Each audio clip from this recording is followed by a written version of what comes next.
welcome tonight. It's my honor to be your officiator here this evening, and I have a couple of items to go over. We're working on a schedule of events for the church in 2014, next year. The schedule of events will be things that we'd like to see happen, and we'd like to have your suggestions. You'll notice there's a suggestion box in the lobby here just outside of the sanctuary, as well as downstairs in the social hall. If you have any comments or suggestions, I look forward to reading those. As you notice, we are live streaming tonight, and we're very happy to be doing that.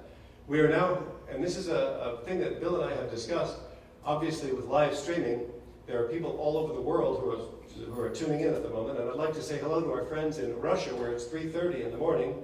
We salute you for Medev and the rest of you at Moscow, at Cryo-Rus. We thank you for being here. Also, the Jindamani clan over in southern Thailand, welcome to the Church of Perpetual Life in Hollywood.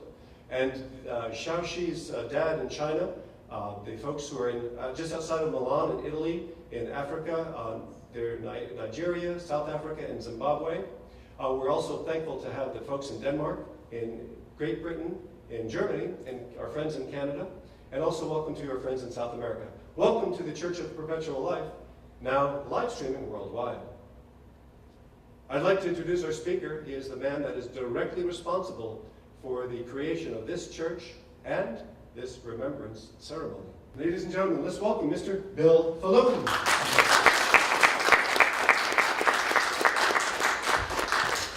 Thank you, Neil. The Church of Perpetual Life was established to unite like-minded individuals into an organization that will teach scientific rationality and accelerate the Creator's plan for mankind to develop technologies that will facilitate the transformation of life into an environment of perpetual duration. No one can rationally argue that illness is preferable to good health. No one can rationally argue that involuntary death is preferable to vibrant life. An increasing number of people are refusing to accept the concept of involuntary death. These enlightened individuals are rebelling against the societal and scientific inertia that is robbing us of our youth, our health, and our very existence. There is a flaw that exists in the minds of many people today that enables them to accept abhorrent traditions, traditions that involve aging, disease, and involuntary death. These abhorrent traditions are accepted as inevitable merely because that's the way it's always happened. Now, the Church of Perpetual Life, we have a tenet that indefinitely extended, healthy human lifespan is not only desirable, but attainable in what the Creator intended for mankind to accomplish. Now, tonight we're going to talk about some sentimental traditions that people sometimes yearn for in today's world. Those yearnings, though, are erroneous. They imagine that in the past, somehow these December 4th Eves were celebrated with greater festivities, with greater illumination, with more soothing, tranquil environments. Now, the pictures you see on the screen, this is how people nowadays imagine how it was in the past on December 4th Eve, where people would get together and they would celebrate in brightly lit rooms, and they would have warm environments and just have a better sense than what we have today. This is a picture, of course, of Ebenezer Scrooge here with his wealthy family members. Those people were so wealthy, they could afford candles. Candles are made out of animal fat. Poor people could not afford candles because, you see, the animal fat that they had access to had to be eaten or they would die from famine. So wealthy people could afford candles. But unfortunately, candles weren't a very good source of illumination. I mean, typically something you might imagine looked like this, in reality would look quite a bit darker. A rather dimly lit room in which the lighting would be very limited, would be very expensive. So it was a real challenge even for people who had money to be able to afford to have light in their house after the sun set. Now, what we want to do with this church tonight, we're gonna just create a little bit of the ambiance of what it was really like about 150 years ago to come out after dark, after the sunset. So we just want to lower the lights for a little bit to resemble what it may have been like trying to go to a church where you didn't have much in the way of light. You had a lot of darkness. And no matter how hard we try to make this church dark, we're not going to be able to do it because lighting has become so abundant that it's going to be reflected from other rooms. And this is just the way it is in modern society. Lighting is cheap, it's readily available, and we can't imagine doing without it. And yet 150 years ago, that's just the way it was. So when you look at how people celebrated Christmas and this holiday, for the most of the world, these are people who could not afford candles. They couldn't afford kerosene-fired lamps. For the most part, Christmas kind of looked like this. It was dark. There was nothing for people to see. It was a very dark event. I mean, the sun set, and for those of you who were around during the Hurricane Wilma in 2005 here in South Florida, we learned what it was like to not have electricity because as the sun set, everything got dark, and we were relying on flashlights, generators, whatever we could to enable us to see. So it was a rather pathetic situation. So tonight's presentation is on electricity, but more importantly, on what enables us to have electricity. We need energy. Without energy, there wouldn't be any electricity. It wouldn't matter how many smartphones were invented, how many light bulbs were invented, or music devices. Without the energy to produce the electricity, we'd be in really bad shape. To fully appreciate the progress that we've made over the last 150 years, and that's just a slither of time in the whole of human recorded history, we should appreciate what people went through just 150 years ago if they could afford it. If they could afford it, they would have kerosene lamps, or they would have lamps that were illuminated by whale oil. Whale oil, as you can imagine, was very costly. Most people just couldn't afford it. When the sun went down, it got dark. And that's the way human history was until a very interesting event occurred. We're going to get into that in just a minute. People, if they had some money, if they lived in a big city in the 1820s, and that's really not that long ago in the 1820s, they did have some access to natural gas light. But there were a lot of problems with that. Some people died from the toxic effects of the natural gas. It smelled up the house, and it wasn't always reliable. And it still did not illuminate anywhere near what we would expect and what we would demand today. Some people used turpentine. They used all kinds of flammable materials to create light. And if you could afford it, you did it. Most people could not afford to even light their homes. So we look back on this so-called festive holiday in the past, and we imagine that somehow it was different. It may have been better. But it wasn't. It was quite dark. That changed. That changed in 1859. It changed in a way that resulted in the Industrial Revolution and the lifestyle and the technology that we now enjoy today. And it changed because of an individual. One individual who was persistent enough to discover a way to extract the energy we need to enjoy the light and the power and all the conveniences we have in modern day society. They knew that there was oil seeping out of the ground in certain places of the world. And in western Pennsylvania, people would take the oil seeping out of the ground, put it in a barrel, and sell it. It would be converted into kerosene, and that's what people used to light their lamps. The trouble was, it was very expensive. If you knocked that lamp down in your house, you might burn to death that night. And people, for the most part, just could not afford it. Well, an individual who is not regarded in history with the magnitude of his accomplishments the way he should. Some of you in high school may have remembered some reference, a passing reference to a man named Edwin Drake. He drilled a hole in western Pennsylvania, supposedly, and according to the history books, and oil shot up all out of the ground. But it wasn't that simple. It really was not that simple.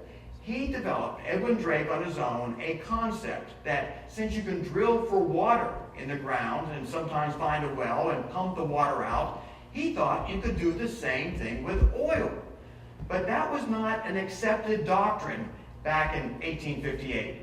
Most people ridiculed the idea that you could ever drill in the ground and economically pull out oil and use that oil on a commercial basis. But he was persistent. He convinced other people to put up a little bit of money, relatively small amounts of money, to finance his attempts to pull oil out of the ground. He was ridiculed by most people, as most innovators are. Someone comes up with a new concept and it's considered impractical or impossible, or it just won't happen according to the majority of people. But Edwin Drake, he didn't give up. He persisted, even though his investors were growing quite impatient and quite critical. They did not like the idea their money was being spent and he was not finding oil.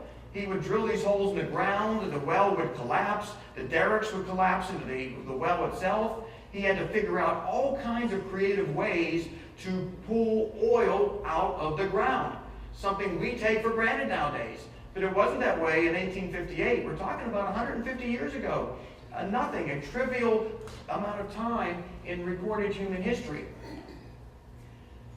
In August of 1859, a fortuitous event occurred. The investors had grown impatient. They didn't feel oil would ever be able to be economically produced by drilling for it. They wrote a letter to Edwin Drake and they said, stop it. Stop trying to find oil because this is just not going to work. And the fortuitous event was the post office lost the letter temporarily. It got lost in the mail, and by the time it was eventually delivered, Edwin Drake struck oil. The impact of this is underappreciated today. And that happens with a lot of people, by the way. I'm going to write more and more and give more speeches about just how underappreciated the pioneers in the past were and how that relates to what our objectives are with this church. We're here to facilitate the transformation of life into an environment of perpetual existence. And almost no one in the world believes us. And that's okay. No one believed Edwin Drake was ever going to strike oil. Or if he did, it would ever be economically feasible to pull it out of the ground. And if he did pull it out of the ground, what were they going to do with all that oil? Because there wasn't that much of demand for kerosene because virtually no one could afford it. Edwin Drake persisted. We are going to persist. And for the record, by the way, I set up an organization in 1977 to promote the concept of physical immortality, to promote the concept of slowing aging, of preventing degenerative disease. Between 1977 and 1980, the grand total of members I had in that organization was 0. It was absolutely 0. I went on every single local radio show in South Florida at a time when people listened to the radio. And this included Larry King, this included Neil Rogers, for people who remember those individuals. They had listened to radio stations, meaning shows, that people tuned in. They would stop what they were doing to listen to Larry King and Neil Rogers and many, many other local radio celebrities. And I would talk about living forever and the virtues of supporting scientific research to accomplish that objective. And during the radio show, by the way, I'd have 10 or 20 people calling in, curiosity seekers, asking all kinds of questions. And the grand total, though, in that 3 years of aggressive public relations was 0. Nobody was interested until 1980. We attracted our first member. So I'm persistent. I'm going to continue being persistent. And I'm grateful that others like Edwin Drake were persistent, because what he accomplished with discovering a way to pull oil out of the ground was the Industrial Revolution.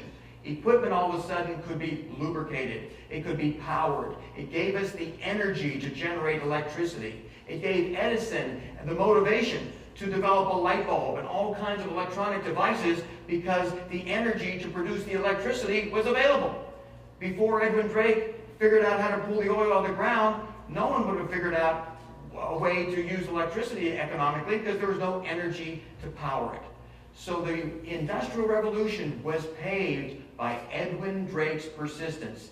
He believed you could economically extract oil from the ground. No one else did. He was proven right, and we live in a fantastic world today because of that. It's impossible, again, to understate what Edwin Drake did, but if you realize that his technology was considered an impossible-to-do feat, No one believed it could ever happen. And nowadays, they've got offshore rigs. They're going 5,000 to 8,000 feet deep into the ocean, and then they're going 3,000 to 4,000 feet under the ocean floor to pull out oil. To contrast what they're doing today compared to what Edwin Drake did 150 years ago, I believe that could be translated into our limited lifespans today, translated into biological immortality in the not-too-distant future.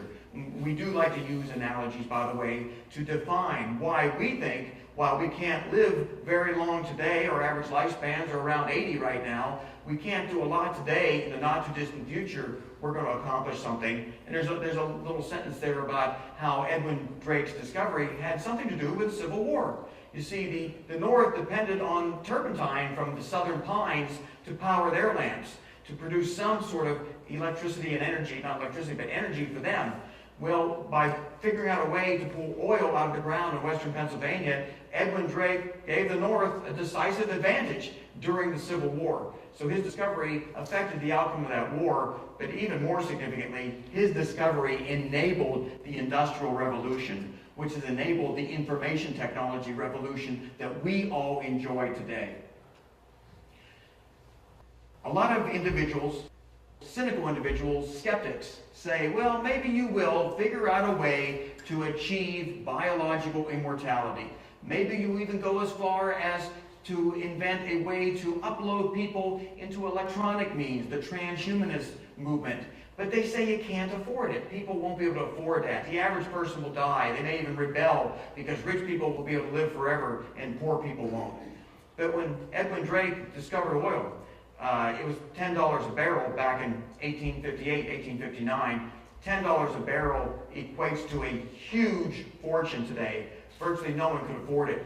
But because of the technology that Edwin Drake developed, oil went from $10 a barrel to less than 10 cents in a period of 1 year.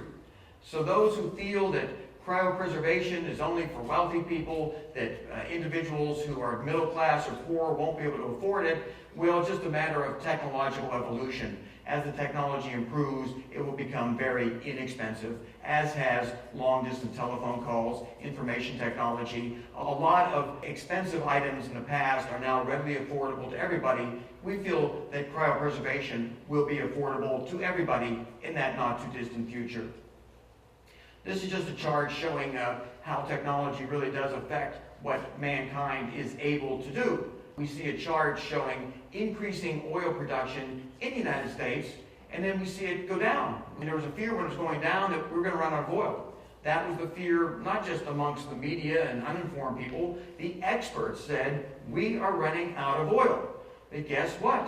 An individual named George Mitchell in Texas, it's a free enterprise individual, thought, what if we do some fracking? What if we do some horizontal drilling and tap the oil that we're unable to pull out of the ground? And guess what? It worked. It worked in a way that the United States is going to become the largest energy producer in the world in the not-too-distant future. So this chart shows 2010 and the amount of oil production increasing. That's going to continue to exponentially increase, both oil and natural gas, to the point where it's going to create prosperity in this country. And prosperity, by the way, is very good news for us, because when we start operating more efficiently as a country, it enables more resources to be put into longevity research and immortality research. So there's very good news when it comes to an area that you wouldn't associate with this holiday, and you might not associate with a talk in a church of perpetual life, but it does analogize what happens when technology is evolved. There is a book that I've been familiar with for the last 20 years. You can order this book on Amazon. There's used copies available. The Good Old Days, They Were Terrible. It's the title of the book.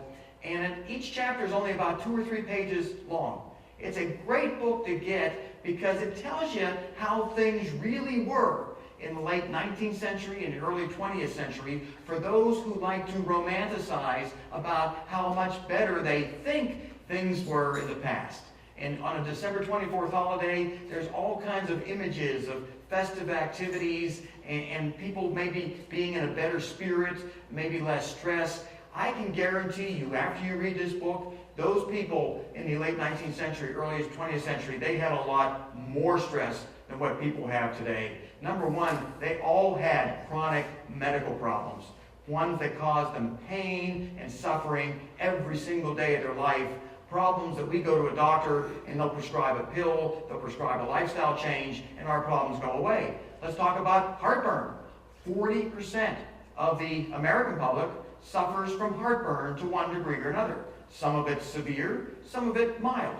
But if you lived in the late 19th century, early 20th century, they might give you some calcium, some magnesium, some aluminum, if they even had it back then, and that would be like a Band-Aid. You would still have chronic heartburn. They didn't have the medications they do today. They didn't even know why it occurred. So people would suffer from that one problem, about 40% of the public. So if you imagine someone in 1900 being in any way better off today, and they had chronic heartburn, I don't think they were. And nowadays there are medications that can be prescribed to temporarily alleviate it. If you make some lifestyle changes, the good news is it goes away. Now, one of the commitments I have with this church is that every time you attend a lecture, you're going to learn something that maybe you didn't know before. And that information possibly will result in you or someone you care for, their lives can be saved. So what we're going to talk about here, this is probably the next last slide for this presentation, is a disease that nobody wants to hear a diagnosis about, be it for themselves or for someone they care for. Pancreatic cancer kills virtually everybody who contracts it, and it's not always a pleasant death. It occurs rather quickly also for people who are diagnosed at an advanced stage, which is when most people are diagnosed. There is an FDA-approved treatment, not approved to treat pancreatic cancer, approved to treat other cancers, when it's administered only 3 days prior to pancreatic cancer surgery. It results in meaningful improvements in 2 and 3 year survivals. You look at this chart, the group that was given a moderate dose of interleukin-2. This is an immune-boosting drug approved to treat cancer decades ago. And it doesn't work very well for its approved uses because the cancer patients, by the time they get the interleukin-2, they typically have advanced metastatic disease. Interleukin-2 is approved mainly to treat advanced metastatic melanoma, renal cell carcinoma, cancers that when they're in advanced stages, virtually nothing's going to work. But if administered before surgery in pancreatic cancer, dramatic improvements. You look at the 2 year survival rate in people getting interleukin-2. 33% of them are still alive. If that number doesn't seem very high to you, understand most people don't make it 2 years. The control group, only 10% of them were still alive. And these were people, by the way, who were candidates for pancreatic cancer surgery. Most people diagnosed aren't even candidates for that. You go out 3 years, 22% of the interleukin-2 group still alive. None of the control group. 100% of the control group were dead. 22% alive. So if pancreatic cancer is ever diagnosed in someone that you know, this is information that's available, by the way, on the internet. You can type in interleukin-2 and pancreatic cancer, pull up the study, run that study to that patient and their doctor or your doctor and say, administer me 9 million units of interleukin-2 3 days before surgery. It might work better if it was administered 7 days before surgery. There's a number of other ways to improve survival. The pancreatic cancer surgery, by the way, it's called the Whipple procedure. It was first described in 1935, the Whipple procedure. It involves removal of a portion of the stomach, small intestines, the liver, the pancreas, or a good portion of the pancreas. It is an incredibly mutilating surgery. It creates myriads of side effects, and yet patients administered the interleukin-2, their post-operative complications were only 33%. And the people not administered the interleukin-2, 80% of them suffered severe post-operative complications. And these complications I'm not going to go into in detail, but they lay people up in hospitals for about 3 weeks. However, the interleukin-2 group, they got out of the hospital in about 12 days. So there's nothing but good reasons for prescribing low dose or moderate dose interleukin-2 prior to a cancer patient undergoing a surgical procedure. And for those who don't know, surgery itself reduces immune function rather dramatically. And it's one of the reasons why when cancer patients undergo surgery, it seems like the cancer starts spreading very quickly thereafter. Their immune system was wiped out from the surgery, and then you add on the chemo, and then you really have a problem. So the secret here is a cancer diagnosis should be preceded before any conventional surgery starts with an immune augmentation program. And we're not talking about something you have to run offshore to get, or something that you have to buy on some website and hope it works. This is an approved drug, and more oncologists are recognizing the role that moderate dose interleukin-2 plays in treating cancer. But the trouble is, it's not being translated into the clinical practice of oncology. So a mission of this church is to disseminate information that's published in peer-reviewed scientific journals, and yet the public is made largely unaware. They're rendered almost impotent to use this information because their doctors, their hurried doctors, are not paying attention to their own medical journals. So that's the little tidbit of information that I wanted to disseminate this December 24th. And 1 out of 70 people, I'm afraid, will be diagnosed with pancreatic cancer sometime in their life. Virtually everyone will die from it. But you now know of at least one therapy that can dramatically improve your odds of surviving.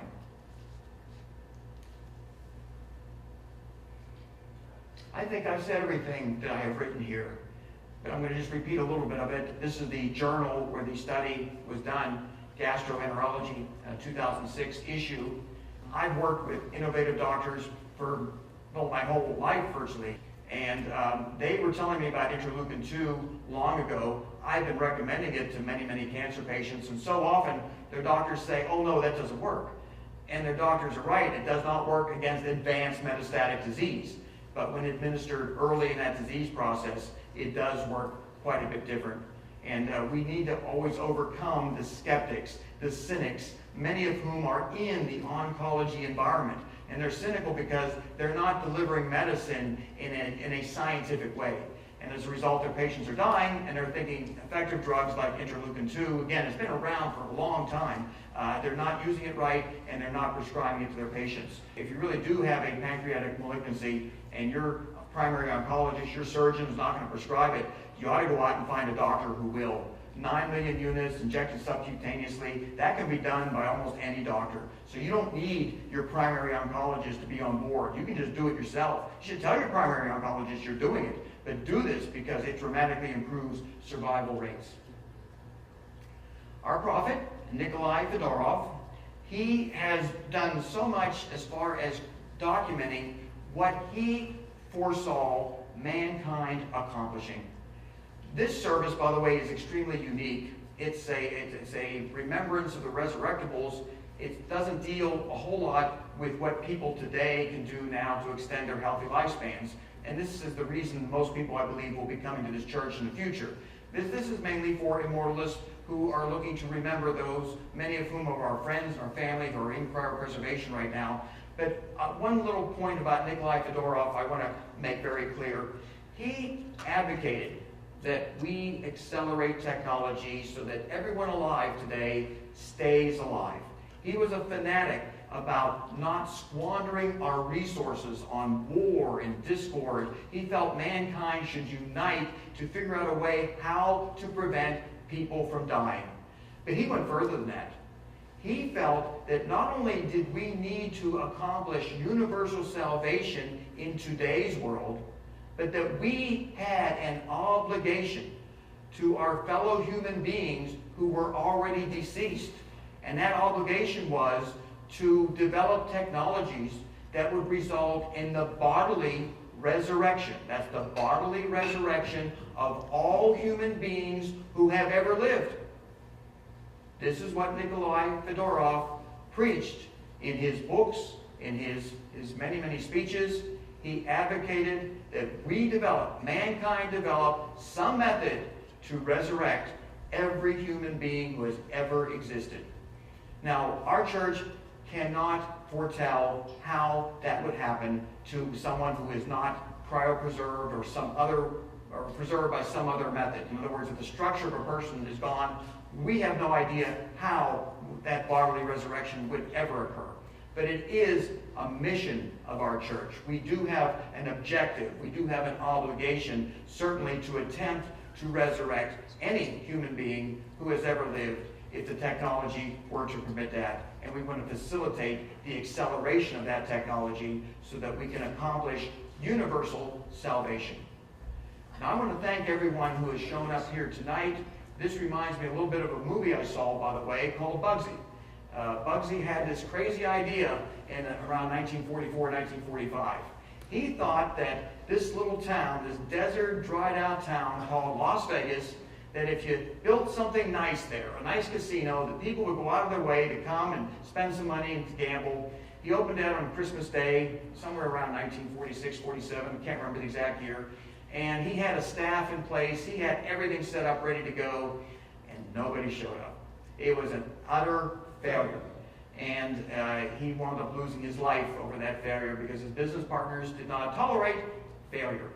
And if you fly out to Las Vegas nowadays, you see that his concept was not something ill-conceived. He had a great concept. He just didn't implement it the right way, and it was just not quite the right time in history. And I'm sure most of you have been to Las Vegas. You see hundreds of fantastic buildings, incredible amounts of money being spent. His economic model had tremendous viability, just wrong place, wrong time. So again, this December 24th Eve, I want to thank you, and we're going to have some interesting services down the road, and I'm looking forward to this church becoming an incredible success. Thank you, Greg.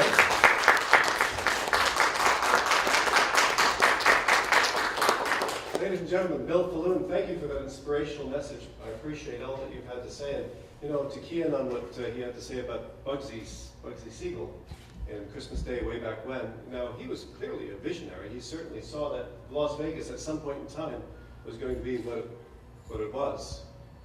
But I think that, Bill, I think that you also are going to be leading us in a great quest here in ending aging and defeating death. Can you remember what life was like when you were a child?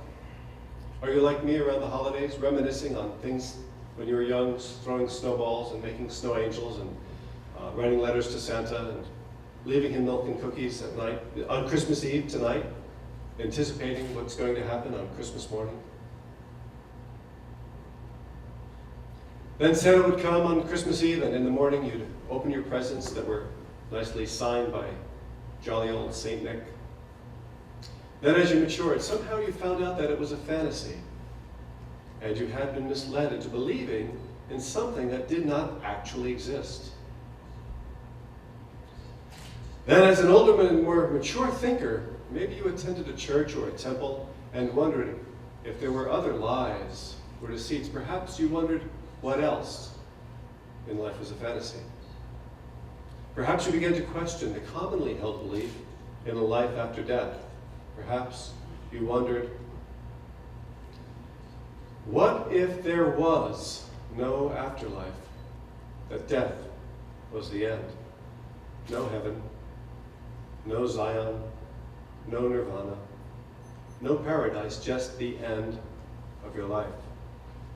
Perhaps you realize that in 500 years or 300 years or 200 years, all of the things that you have done, all of your accomplishments, your life, all of this would be for naught, that it would be all forgotten. Our mission here at the Church of Perpetual Life is to end aging and defeat death. Tonight we shall remember all of the approximately 220 patients currently in cryopreservation. We shall hold a light for these men and women and children until we shall all meet again in a brighter future. We shall now remember the resurrectables. I'd like to invite you, if you're interested in doing so and you feel comfortable doing that, to come forward and light a candle for those who are in cryostasis. And if you're comfortable speaking on the microphone, the names, we're going to get to that point as well. There are short biographies of the 70 resurrectables that have made their cryopreservation suspensions public. At any time during this process, you can also come forward and light a candle for those that have passed. Maybe they're not in cryostasis, and if you'd like to say a silent prayer, you're welcome to do so as well. Or to say a prayer for a cryonaut who is the cryonaut of the future.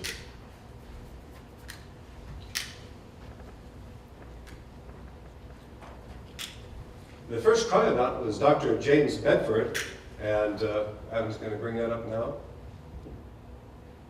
Dr. James Bedford is the first person frozen under controlled conditions for possible later revival.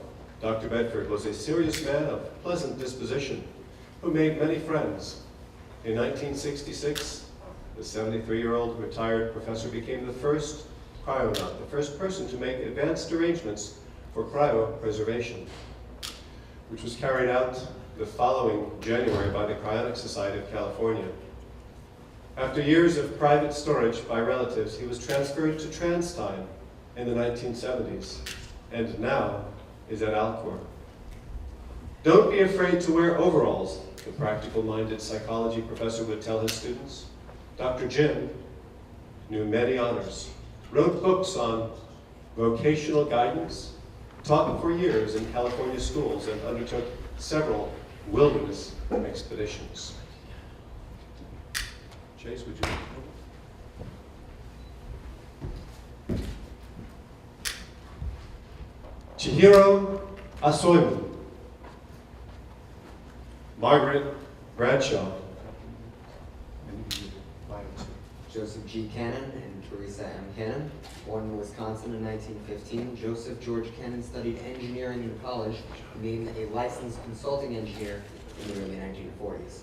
Around mid-1945, he married Teresa Terry Mackey, who would be his wife for many years. Terry was born in Michigan in 1916 and was an elementary school speech correctionist by profession. Joe boasted that in 39 years of marriage, they never had an argument, though they did have disagreements. The Cannons purchased property in Florida and started spending their winters there. Returning to their home in Wisconsin for the warmer months, Joe and Terry had a long-time interest in cryonics, which culminated in their cryopreservations at Alcor as an unusual married couple who both have exercised that option, Joseph G. Cannon and Teresa M. Cannon. Fred Chamberlain II. Fred Jr. was the father of Fred Chamberlain III, who with his wife Linda founded Alcor in 1972.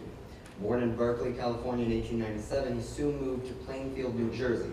He entered Brown University, Providence, Rhode Island in 1914, but left during World War I to enlist in the U.S. Army. He married Elizabeth Morrock in 1928. For a number of years, Fred Jr. renovated and operated a farm in Keswick, Virginia, and lived in several residences in that state. In 1968, he lost his wife to a sudden coronary, condition and moved to California. Now has 70. His wife Linda, Fred incorporated Alcor in 1972 and was cryopreserved on March 22nd, 2012. Among his many talents, Fred wrote inspiring poetry and loved to play the guitar and keyboard. An accomplished engineer, he was the first to standardize a scientific cryopreservation protocol. Built the first perfusion equipment himself and put it all into a manual so others could duplicate this work. He was a pioneer in involving cryonics out of the mortuary. Fred is still a part of all of us in TerraSound collective consciousness, and we will continue to enjoy his warm creativity again soon. Lyubov Chernaya. Lyubov was a therapist and a loving mother of Valery Udilov, the director of CryoRes. John Knoll. John Knoll was a member of the Cryonics Institute since 1991. John was at one time the contracts officer, the CI, the person who verifies that members' contracts are completed. John worked in the aerospace industry before he retired. Dr. Eugene T. Donovan. Gene was a psychiatrist. He had always wished for immortality, but he believed that science and medicine would someday provide for it, but he also believed that it would never be within his personal reach until he found out about cryonics.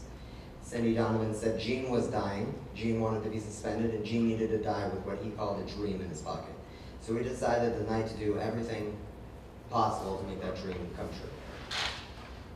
Wesley Ducharme and Viola Rose Dufault.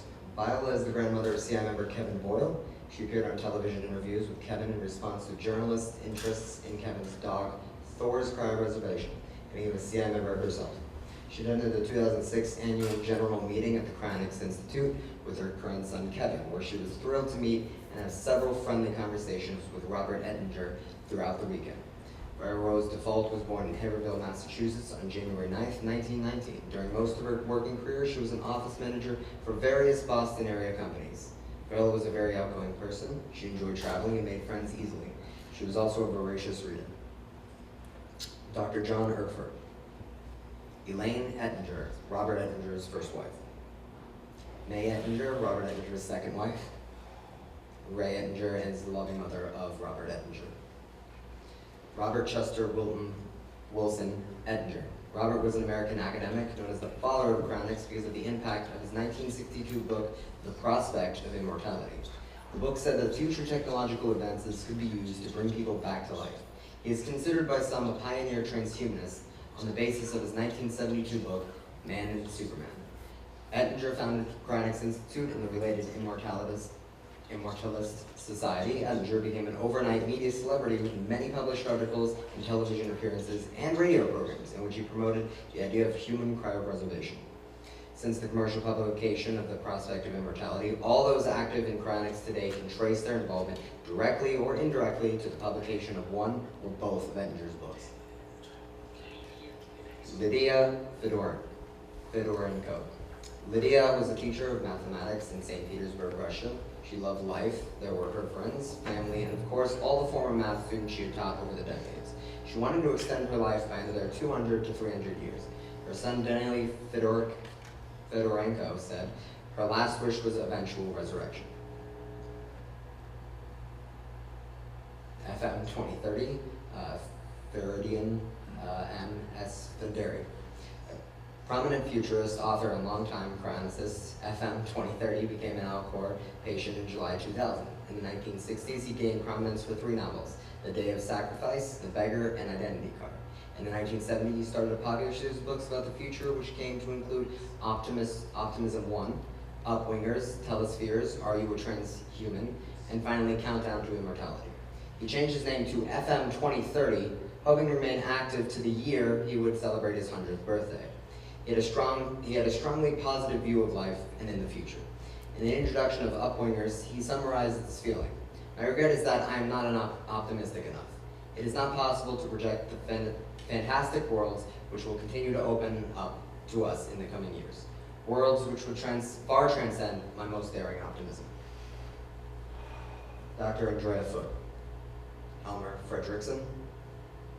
Arlene Frances Fry.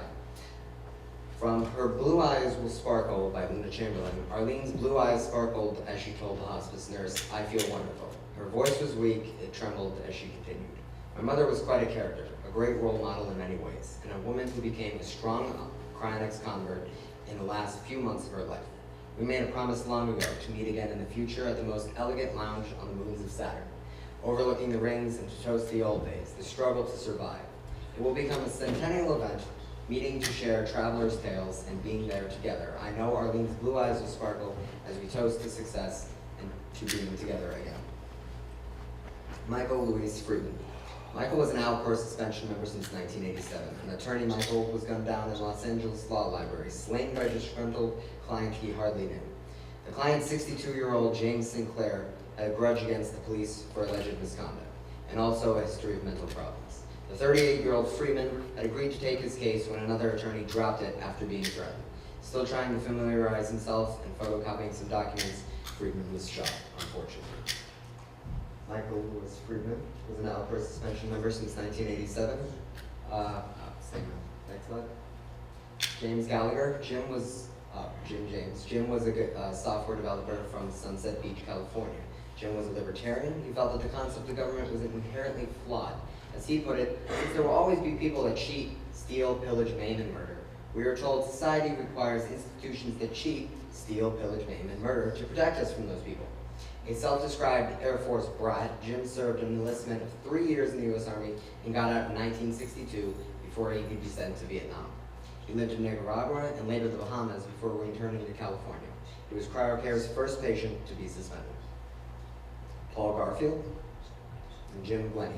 As time passed, the idea of cryonics began to appeal to Jim. He had always had faith in science and wanted to see the future and experience the rewards it could bring. When he discovered he had a life-threatening illness, he had no further doubts. He completed the necessary paperwork and became an Alcor member. Jim lived in Colorado, where he was a hydrogeologist. He specialized in mapping groundwater. Jim and his remarkable wife, Mary Margaret Karen, had chosen to fight Jim's illness with every possible resource. In the event there was only one choice left, to cryopreserve himself in the hope that he would be revived in the future when his illness could be cured. Gregory Grafsky, Hugh Hart, David Hayes. David was one of the original founders of Suspended Animation Incorporated and was a longtime member of Alcor. Due to David's youthful age of 46, his clinical death was referred to Palm Beach County's medical examiner's office. Though legal counsel, Alcor was successful in negotiating with the courts to allow for a virtual autopsy to be performed in place of a typical, more invasive procedure. After a CT scan was performed and the medical examiner was satisfied with the results, they agreed to release the body to Suspended Animation, who was working on Alcor's behalf. Curtis Henderson. Curtis graduated from Pennsylvania Military College and Temple University Law School. He passed the New York bar exam. He was a co-founder of the Cryonic Society of New York, CSNY, along with Saul Kent, James Sutton, and a designer named Carl Werner. At the organizational meeting, Carl Werner coined the word cryonics. Curtis soon became the president. Curtis and Saul Kent spent October 1966 touring the United States to assist in consolidation of the nascent cryonics movement. On October 2nd, they attended a meeting in Oak Park, Michigan, which led to the formation of the Cryonic Society of Michigan, with Robert Ettinger as president. On October 14th, they attended a meeting in Woodland Hills, California, where it was agreed to incorporate the Cryonic Society of California, with Robert Nelson as president. The following January, CSC cryopreserved the first person, Dr. James Biddeford. James Horahan. Richard Clare Jones. Richard Clare Jones was born in San Francisco in 1931. He served in the military for 2 years, 1955 through 1957, and by the early 60s was active in his chosen profession, entertainment. Using the stage name Dick Clare, he and his partner Jenna McMillan performed dozens of husband and wife comedy skits on The Ed Sullivan Show and other television programs. But his greatest success was in writing scripts and producing shows. The comedy team of Clare and McMahon won 3 Emmys for The Carol Burnett Show and created the TV sitcoms Facts of Life, It's a Living, Mama's Family, and Flow. Jones' involvement in cryonics started early, around 1965, when he read The Prospect of Immortality by Robert Ettinger. Dick Jones, who became an AIDS patient, was cryopreserved by Alcor in 1988. Larissa Karpuk and Dora Kent. The mother of longtime cryonics activist and supporter Saul Kent, Dora Kent was born in Poland in 1904, of a Jewish background, and immigrated to the United States in 1922, along with her parents. Samuel and Sarah Lev Rothport and an older sister, Molly, Dora's husband, William Kent, died in 1940 when Saul, their only child, was less than 1 year old. So Saul had no memory of his father, and his mother did not remarry. Saul remembers this: "My mother was both a mother to me and a father to me. She was very devoted to me. She brought me up by herself. She stayed in the house and worked as a dressmaker at home. It wasn't until I was about 14 or 15 that she went out and got a job. My mother really believed in being independent and having as much freedom as possible, and I learned a lot of the way I am today from my mother." Lyudmila Kiselov, loving mother of Margaret Kiselova. Sergei Kucherenko. Sergei was a worker in Kirovograd, Ukraine. Edward W. Kirk. And Jerry D. Leaf. Jerry D. Leaf was born in Artesia, California, close to Los Angeles, and spent much of his life in that vicinity. Jerry's wartime experience helped orient him towards an unusual career in trying to extend human life. In 1966, he heard a lecture on cryonics and was intrigued, and started corresponding with cryonics groups. In time, he would become an instructor in thoracic surgery, co-author of over 25 papers from the UCLA laboratory, and set up a program for the cryogenic storage of heart valves and arteries for transplantation into children. Meanwhile, he became active in cryonics and would direct some landmark experiments at Alcor in the 1980s to demonstrate recovery of function after initial stages of cryopreservation using animal models. A heart attack led to his cryopreservation in Alport in 1991. Cryonics benefited greatly while he was active, achieving a new level of technical sophistication and respect. Alexei Lomsev, Dr. Richard March, John Muntz, Dr. Thomas Munson, Darius Nelson, and William O. Riggs. Bill legally changed his name in 2002 to William Constitution O'Rights, Bill O'Rights, name of birth, Billy Joe Bonsall. He described himself as an extreme libertarian. Bill joins the Cryonics Institute in June 2000, joined the Constitution in 2000, and completed his CI paperwork in July 2008. Bill was a lifetime member of the Immortality Institute, IMINST, which he joined in August 2002. He made nearly 10,000 postings to IMINST forums, and Ben Best said, "I respected his intelligence and his determined fight against death. Bill is a man who relentlessly questions and distrusts authority. Thinking for himself, he clung to life with every fiber of his being." Stanislaw Penska, Stanley, or Stash, as his parents called him, was born on April 13, 1896. His parents came to the United States in 1890, hailing from Novi Targ, Poland. Contracting was Stanley's most enduring profession, continuing for about 40 years, but there were others along the way. It's hard to tell what drew Stanley to cryonics, but it also sparked a great interest. He received Cryonics magazine for many years before deciding to go further, but then he signed up so quickly and wanted to know what else he could do. Everyone we saw spoke well of Stanley and considered him a pillar of the community.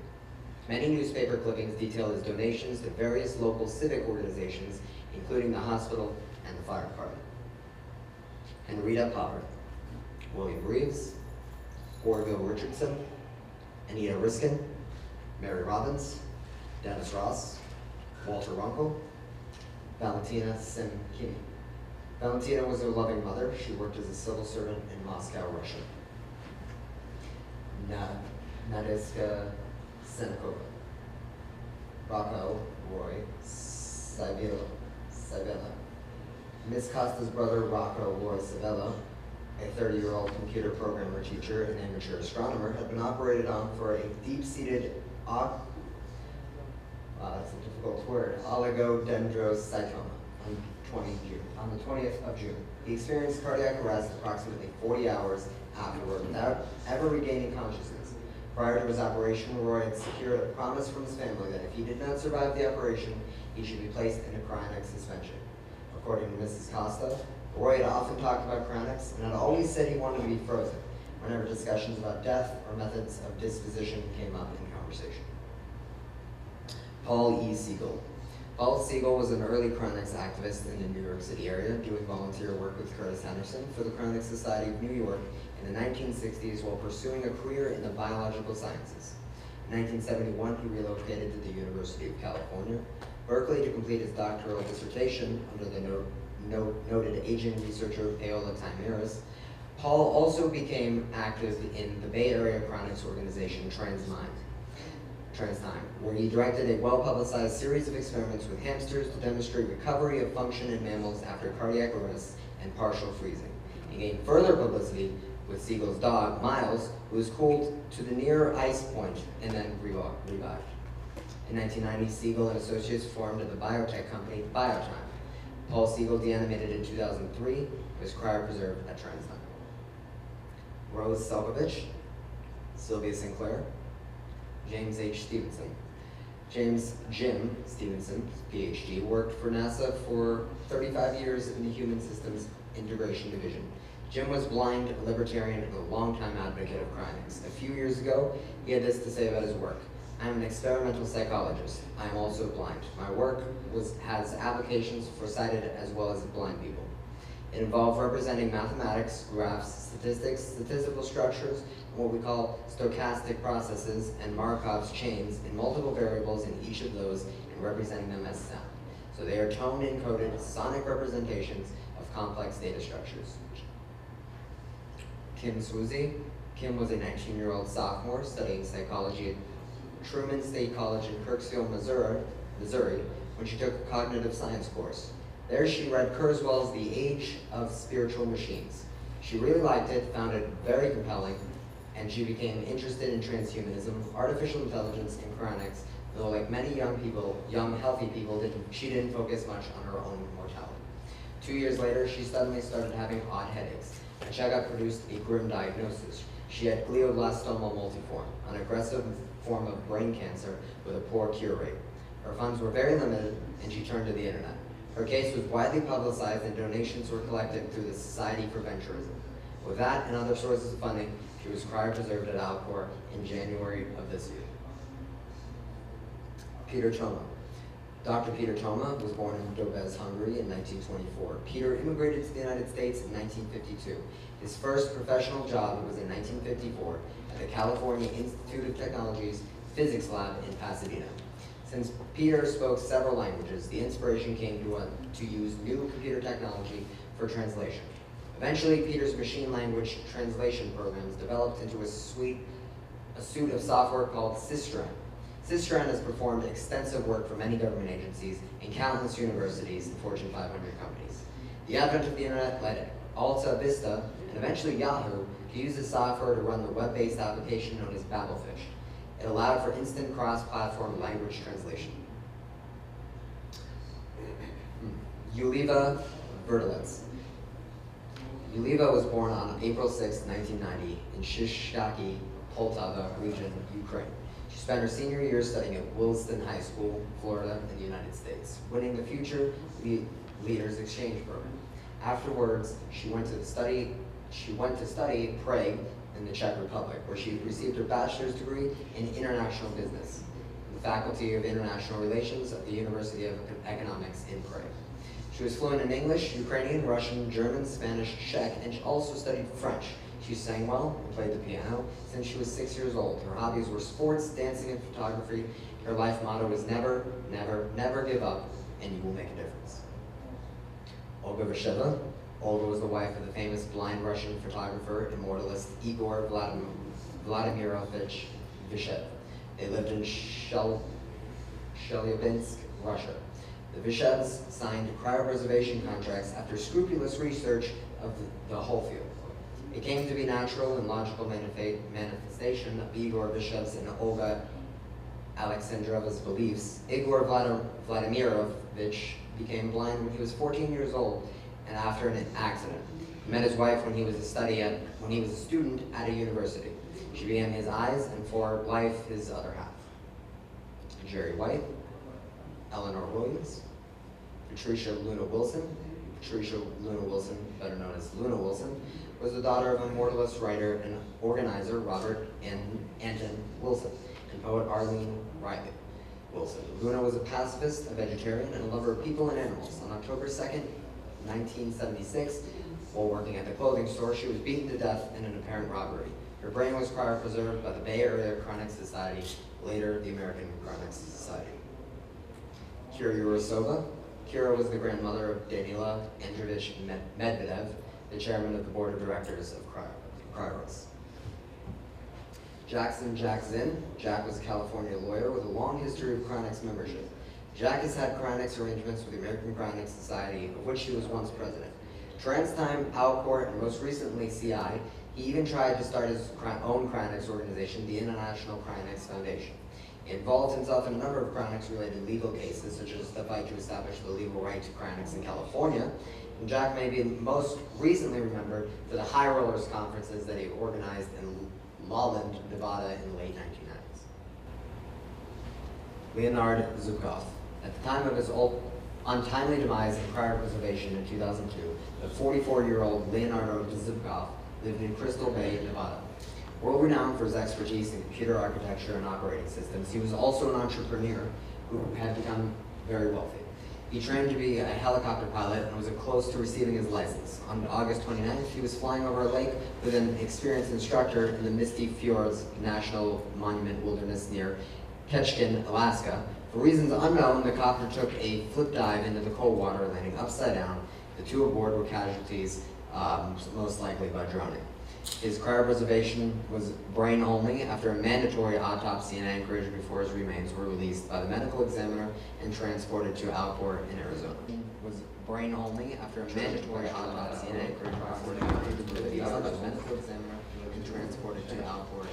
Thank you, Chase. You did that all completely unrehearsed. You didn't know I was going to call upon you just now, but I appreciate you doing that, Chase. That was well planned and very touching.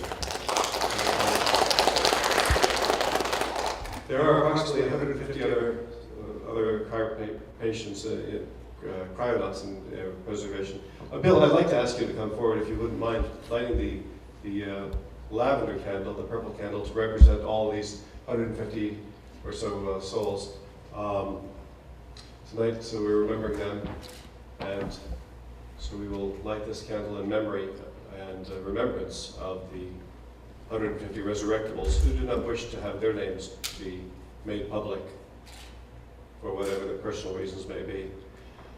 And with the lighting of this candle, I want to thank you all for coming tonight. Do you have any last words? Yeah. And Bill?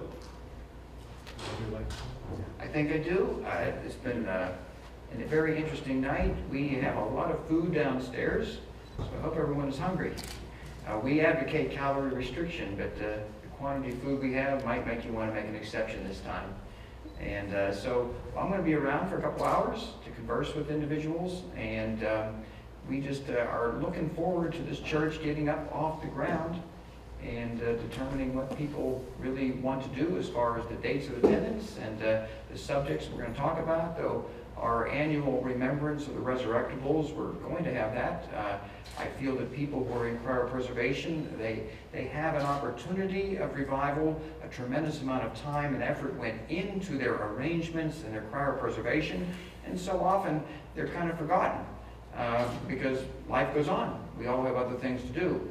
So at least once a year, we at least like to mention their names. And by the way, some of those names up there that were just kind of glossed over, I want to make sure that we talk a little bit more about them, because some of those people were real heroes. They made a big difference. But of course, we don't really have the time to go over every single biography. But we'll make sure next year we do that. So thank you, and I will look forward to having dinner with everyone downstairs. And you know, while we have a lower turnout at this particular first Christmas Eve than we had hoped for, I do know that there are a lot of people who are live streaming and watching tonight, and certainly many more to come as well. So I want to thank all of those people around the world, in Moscow, in Hatay, in near Beijing, and all around the world who come visited us this evening through the magic of the internet.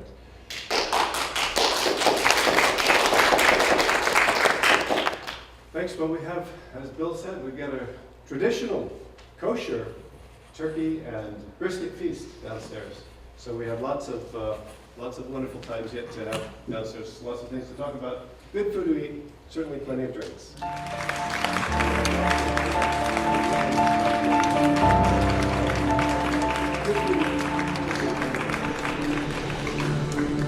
Good job, everybody.